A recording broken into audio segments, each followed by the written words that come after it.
Alguna intervenció més? Sí. Té la paraula Gràcies, senyor alcalde.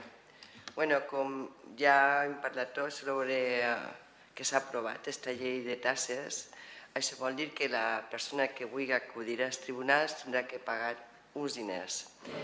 Els motius que donen per a justificar el pago d'aquests diners és perquè és una forma de racionalitzar la justícia, és a dir, que damunt es fan culpables de la saturació de la justícia i per tant se mos castiga a tindre que pagar aquests diners si volem tindre justícia, que de totes a totes són unes quanties abusives i totalment desproporcionades.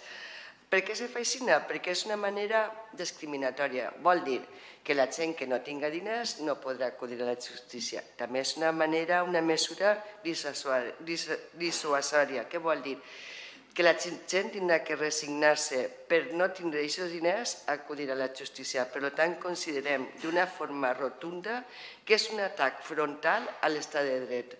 Això no se pot consentir. Després explicaré quines són les quanties, perquè la gent parla de quanties abusives, però no saben realment quines quanties. És que quan la gent s'entera quines són les quanties, s'aborrona. I ho dic així perquè és que és de borró.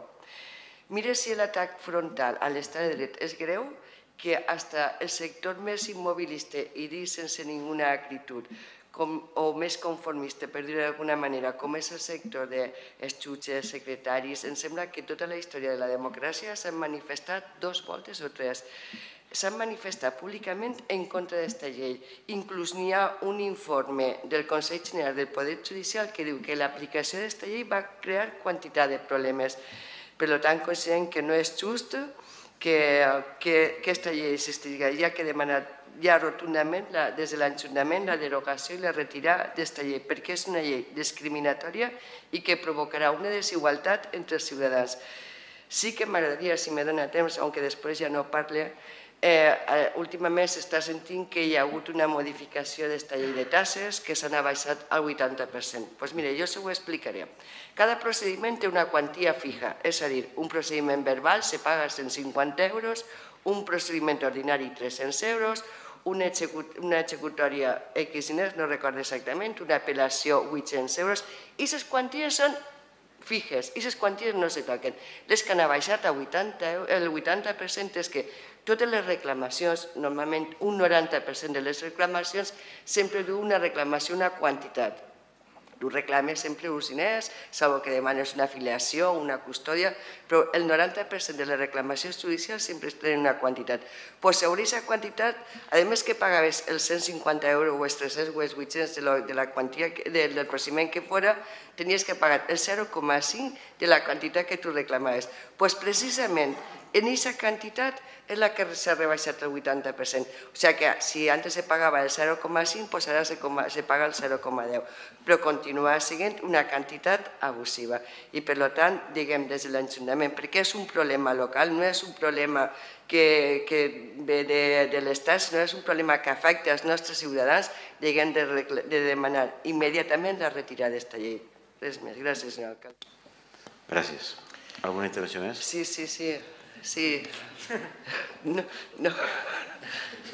senyor Gavi, mire, m'alegre que vostè mai tingui la necessitat d'acudir als tribunals i que mai un tribunal de primera instància li dicta una sentència que estigui en contra, perquè com vostè diu que recurrir és...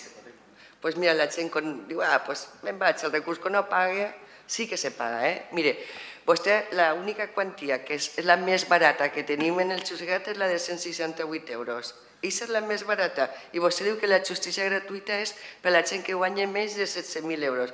No, menys de 17.000... Quants? Bueno, doncs 15.000, me dona igual, no. 975. Doncs bueno, el que no cobre més el doble del salari interprofessional, que està a 600 i alguna cosa. Bueno, dona igual. La gent té que pagar les taxes, té que pagar el recurs, i si no està d'acord en la primera instància, té que recurrir a la segona instància. Vostè diu que, bueno, si t'ha tocat la primera instància i t'ha condenat, siga just o injust, doncs t'has d'aguantar, perquè d'alguna manera, clar, que quan no val res, no val diners, però la gent recorrís. Mire, la gent, si vostè sabera el que li costa anar als tribunals, a ningú li és agradable, jo no sé si vostè ha passat mai per un tribunal, però a ningú li és agradable anar a un tribunal a reclamar res, a ningú. I a més, també li he de dir una altra cosa més important encara. Quan tota la judicatura jutges, fiscals, Tribunal Supremo, tot el món està en contra d'aquesta llei, m'imagino que els únics que estan a favor són vostès, els únics que estan d'acord, o ells estan equivocats o els que estan equivocats són vostès. Jo penso que no s'ha de ser tan fàcil per a dir les coses perquè les coses no són necessàries i que la gent li agrada, que la gent, perquè no té altra cosa que fer, s'atura i judicialitza tota la seva vida, això no és cert. Res més.